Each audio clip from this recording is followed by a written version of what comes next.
When you want to overcome anxiety about speaking on camera or public speaking in general, it helps to know where all the nervousness is coming from.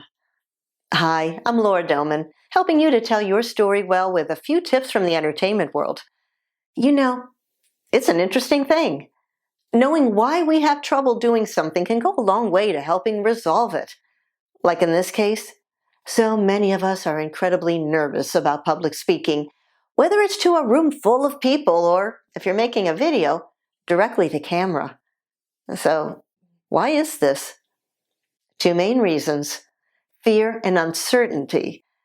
If you've never done something before, you probably are going to fret. What am I supposed to be doing? And how am I supposed to do it right? That's why I'm making this video series, to help you step by step through the process, answering a lot of the questions that naturally come up. Questions like, where do I look? How do I stand or move? And how do I avoid coming off as a doofus? I haven't yet made a video yet about doofus-proofing yourself, probably because it's highly unlikely you're ever going to come across as one. Inexperienced? Yes. Nervous? Maybe. But if you do pull off a doofus move in one of your videos, have fun with it. Put it on TikTok. Who knows? Maybe it'll go viral, you'll get thousands of followers, and maybe pick up a sponsor or two.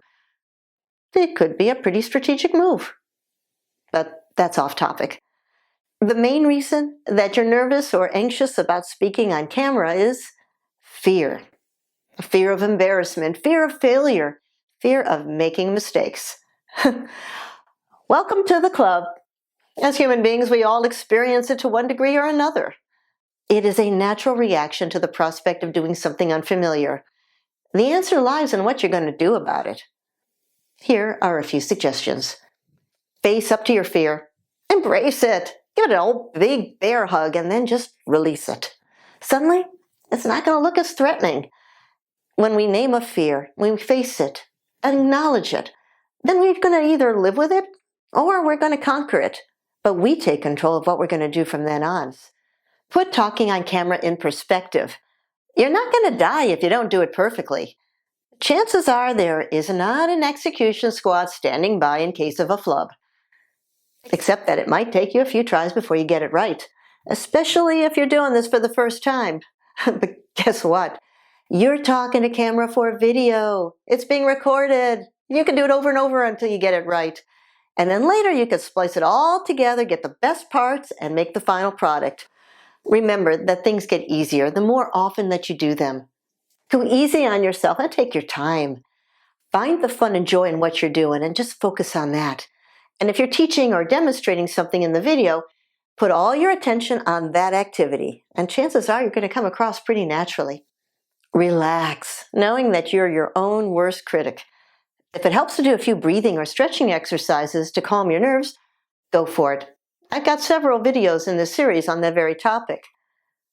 And finally, practice a bit on your smartphone so that you get used to talking to a camera. I know it's not nearly as intimidating as being on set doing the real work, but the practice will help. And if you're worried about the sound and the light and stuff like that, don't worry. Get yourself a good, experienced production crew. It's their job to make the video look good, and you as well. So for more tips on conquering your nerves and knowing what to do on camera, check out the other videos in this YouTube series. And if you have a question or a concern that hasn't already been addressed, let me know in the comments below, and I'll get right on it. And if you'd like to have a free 15-minute consultation or some coaching before you go on camera, just let me know. Thanks for watching, and I'll see you next time with another tip on camera.